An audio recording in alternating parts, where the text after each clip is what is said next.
Let's all go to the lobby. Let's all go to the lobby. Let's all go to the lobby and have ourselves a drink. All right, and we are back in the lobby bar from different ends of the country this week for the week of July the 8th, 2024. Brian and Michaela here with you. And I mentioned, opposite ends of the country because last week I was traveling. Michaela, I went out to Sedona, Arizona, and to beautiful, sunny, very hot Las Vegas, Nevada. While you stayed back here, just south of the border, South Carolina there. And then we basically did a flip. I flew back to North Carolina, and you flew out to Santa Fe, New Mexico, a place you've been a couple of times. I went last year. We've talked about a couple of times here on the lobby bar, but how was your trip out west? Mine was good, very hot. As I mentioned, I think it was like 118 degrees or something like that in Las Vegas the day that we left. So it was a little sweltering. There were some good cocktails I'm going to talk about. But how was your flight out? What have you seen so far? Uh, my flight was great. I flew out with a kid. Can confirm that is both more and less fun in different ways than flying by yourself across the country. Um, I will say I went to the Santa Fe Opera for the first time, and I Mm, had this really beautiful like rosé spritz that was like a okay. rosé sparkling wine mixed with Aperol, so it was even more rosé-y. Um, so it wasn't quite, there was no gin or anything in it. It was just like some Aperol and the rosé sparkle Okay. stuff, but that was Okay. really good. Mm. It was nice. It had there was like a prickly pear margarita that I had, which was great because as you do, you want something that's refreshing and very affluent to a desert, or reminds you of a desert, and prickly pear Hmm. is Yeah, about where it's at. So that's that true. the drinks were good. It was fun. It wasn't nearly as warm as apparently where you were in Vegas. I mean, it got warm, but it wasn't that bad. Um, yeah, I guess the day after you left, it was 130 in Yeah, Vegas. yeah. That's 100, that's too hot. 130 That degrees in that's Las too hot Vegas. for Yeah. humans. Yeah, it's too hot for That's too humans. hot. It's too hot for anyone. Yeah, for sure. People are like jumping into the Bellagio fountain probably to cool off. I don't know. But you mentioned the prickly pear margarita.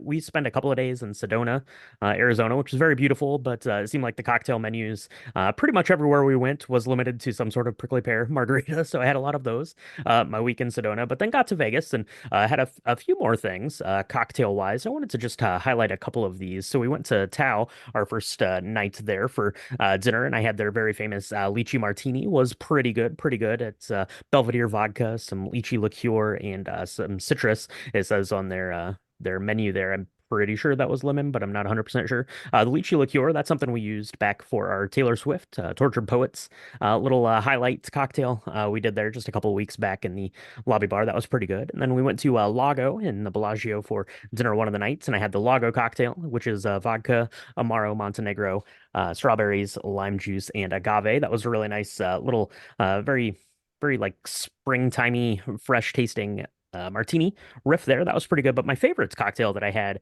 my time in Las Vegas was beautiful and delicious. Tell me if you like the sounds of this, Michaela. This comes from the Chandelier Bar in the Cosmopolitan. It was called the Snap Judgment, and it was Tanqueray Rang Pure Gin, which if you don't know what that is, the Rang Pure is it's like a lime, so it's like this very like subtly like lime hinted gin there. It's very delicious. Italicus Bergamot liqueur, which is very beautiful. It comes in a very beautiful blue bottle if you want to get that. A bergamot is kind of like an orange and Mm. kind of like a lime and kind of like a lemon at the same time. It's this Italian fruit, Italian citrus there. So Italicus Bergamot liqueur, Sailor's aperitif, which is kind of like a yellow chartreuse, and then Blanco vermouth there. That was delicate and delicious and a little ginny and just had this really nice kind of citrus freshness in it. It was beautiful. I'll get pictures of that posted up there. But those were the drinks that I got into this week. Do any of those strike your fancy, Michaela? Do you need to plan a trip to Las Vegas to have one of these for Yes, yourself? I do. I do. I mean, I love Vegas anyway. I'm not a huge gambler. I just like shows and food, and apparently Vegas has a lot of those things, so that's cool. Hmm. And a lot of Hmm. really cool Hmm. cocktails. The orange sounds really interesting. I don't know, all of them sounds great. I love lychee. We discovered lychee liqueur together, I don't know, maybe 3 months ago, 4 months ago.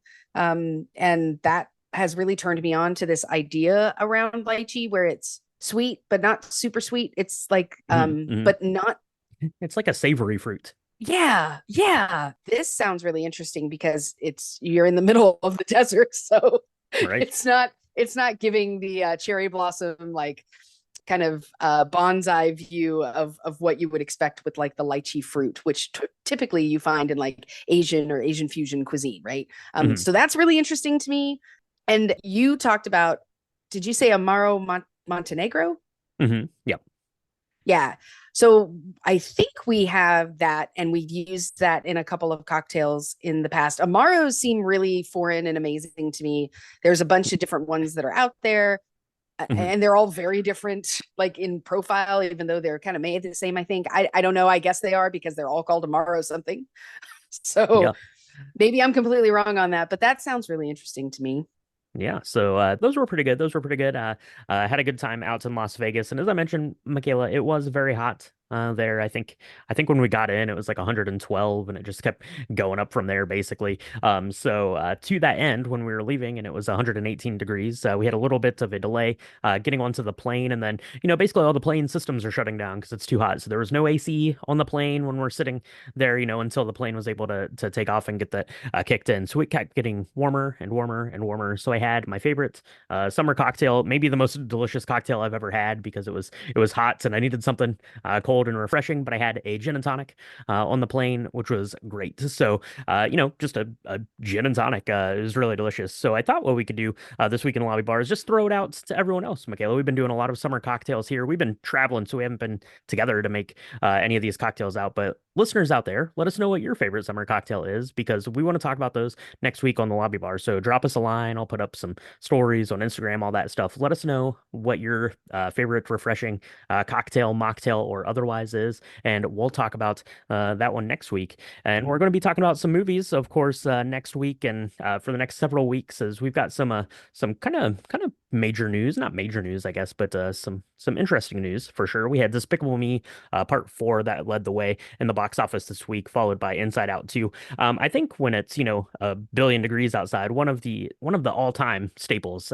You probably did this when you were a kid. I know I did it when I was a kid, and apparently people with kids still do this. It's hot. Running the AC at home is expensive, but going to a movie is fun, and they have air conditioning and popcorn to send the kids to the movie theater to see Despicable Me 4 or Inside Out 2, which came in second, but it is up to 25th all time in the worldwide box office rankings at $1.216 billion. It's going to keep climbing here for the next couple of weeks. But hear pretty good things about Despicable Me 4. It looks pretty fun. Oh, Inside Out 2, obviously, is a good one. A little disappointing in Maxine, though, coming in fourth, just about mm. $6.5 million. And we've got a little bit of competition coming its way. But 25th all time, kudos to you, Inside Out 2. We've been talking about it a lot, Michaela. We still haven't seen it, I don't think, but we'll have to, maybe. I don't know. No, we're definitely going to have to because it's going to win Best Animated Picture. I mean, that's my bet. Probably true. Probably true. Despicable Me 4 might have something to say about it. I don't know. I don't know. Maybe. I've also not watched Despicable Me 4, but I haven't watched the second or third one. I don't think so. I feel behind the times now. I think I might break down and watch all of the Quiet Places though, because this one looks really interesting and it's got some of my favorite Mm-hmm. people in it. I don't like the premise of aliens that can hear you, that have super hearing on humans. We're really loud, especially in America. Like we would all die. I would definitely be dead within the first like 7.5 seconds of an alien invasion of this kind. So I don't That's like it. true. Yeah. But I gotta say, the reviews have been pretty compelling. People that have seen it, Galaxy of Film talked about it a little bit, and they said that they really, there are a lot of positive reviews there. So I might have to break down and go sit in the theater and watch it. Absolutely. So make your way out to the theater, stay cool, and check out one of those. And if these movies are not up your alley, we've got a couple of new releases coming your way. We've got another. This is more of a crime thriller horror movie, kind of adjacent, kind of a thing. Gives me a lot of Silence of the Lambs vibes, which is definitely more my jam than Maxine, I think. But Long Legs, that is coming out this week. That is starring Nicolas Cage and Micah Monroe. That one looks really good. And we've also got Fly Me to the Moon, which is starring starring Scarlett Johansson and Channing Tatum. Apparently, Woody Harrelson is in that one as well. That one looks pretty good. It looks like the on-screen chemistry there between Johansson and Tatum looks pretty good. So definitely excited to see what's cooking up there. But Longlegs is getting a lot of good feedback in a genre that I'm Mm. definitely more interested in than a straight horror film. And Nicolas Cage, he seems. I feel like this is going to be right up his alley and right up my alley in terms of movie watching. Yeah, yeah. I mean, I don't know. Nicolas Cage, right? Like he's amazing. He's also amazingly bad. Sometimes he's that way on purpose. Um, I the term long legs terrifies me. Like that is the worst Mm, idea of a hmm. serial killer. Like I don't know. This has got everything in it. It's going to be terrifying. It's going to be like the thrilling like true crime business. It's got some occult stuff in it. I mean, it has all the things that make my heart tingle in a horror way. I also think this is going to be a lot more intelligent of a story than just a basic horror film, which I Hmm. like. Hmm. I really like it when things sit with me and it's not just, hey, the bad guy is going to get you in the basement. Um, so I am really excited about this, but make no mistake, I will not be watching this in the theater. I will be waiting to watch this in the safety of my bedroom where I can pause and go turn on every light in my house for sure. That's right. It's better to be safe at home watching that one maybe for sure. But yeah, that's what we have coming out to the movie theater this week. If you are at home, trying to hide from the heat or just need a break from getting out, we've got a lot of things coming out. Some movies you might have missed over the course of this summer, and maybe you need to catch up on some blockbusters at home. I know I need to see all of these. I think you might have seen one or two of these, but this week on our TV releases on Max, HBO Max, we've got Godzilla X Kong, Godzilla times Kong. Michaela, I think you made it out to the theater to see that. So we've got on Amazon Prime, The Beekeeper, and Back to Black is streaming on Peacock. So I know you saw Godzilla X Kong at least. I know we were both kind of interested to see what Back to Black was going to get into there in the Amy Winehouse story. So got those three films coming. And then, Michaela, you are an aficionado of all things reality TV. I think you're the biggest reality TV fan on the podcast. I will say that for sure. But season 21 of The Oh, that's true. Bachelorette is coming to ABC. Oh, good So lord. you've got that. If you need to, just watch some Bachelorette and then go watch The Beekeeper. I guess that's what you got on your TVs this week. Any of these strike your fancy, Michaela? Beekeeper. Yeah, that's Statham, right? Yep. Yeah. Jason. Yeah. Yeah. Jason Statham. I'm like, it's not Christopher. What's his name? Jason Statham. That one will be good. I will not be watching season 21 of The Bachelorette. Look, Mm. let's make sure that we're telling the full story and keep this in context. You're correct in the fact that between the two of us, I am definitely more of the reality star or Hmm. reality TV aficionado, but that is because I watch literally two things, and that is Love is Blind and now apparently Perfect Match. And that's because they're on Netflix. Bachelorette, it's Oh. on ABC. I don't have access to that, I don't think. And honestly, I don't know. I don't think I've ever watched a season of Bachelorette. I think those are kind of strange. I mean, they're all strange. They all just make you feel better about your own life.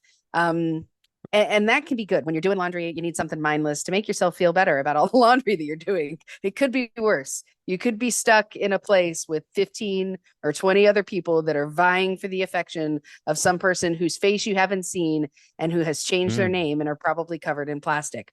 That sounds Whoa. great. That I'm does just going to stay and sound. do my laundry. Yeah, do your laundry, watch season 21 of The Bachelorette. 21 seasons of The Bachelorette. I don't know if there's been any That's a lot. love connections there in the first 20 seasons. I don't know. I don't know. We'll check back in on that. So that's what you got coming out to your TV screens at home this week. Last week on the podcast, we talked about Heathers, that cult classic. And this week coming up, we're getting into La La Land. It was a good primer because Michaela and I are off to Los Angeles later this year. So we're going to be talking about that over on the main show. And if you want to check out some bonus content, we've got our Patreon over there. It's patreon.com/drink the movies. We've got our Mad Max bonus episode up. We've got Twister coming up later this month to look forward to on your bonus content. And on July 24th, mark your calendars, we're going to be doing our next Patreon hangouts for our Cocktail Connoisseur Club and our Red Carpet Club. So check that out on Patreon. Again, it's patreon.com/drink the movies. So, Michaela, you are in Santa Fe. There are or you're not in Santa Fe anymore. You've now made your way to I'm in Texas. We're just Texas going, now. it was a good idea. Drink the movies, sat down, looked at the calendar, and said, you know what we should do this summer? Go to all the hottest places on earth. So I'm going to leave you to it. Have yourself a margarita. I'm going to go cool down. I'm going to try making out a couple of these things. Maybe head to the liquor store and pick up a couple of new ingredients. Let us know out there what you think about your favorite summer cocktails, mocktails. We'll talk about those next time in the lobby bar.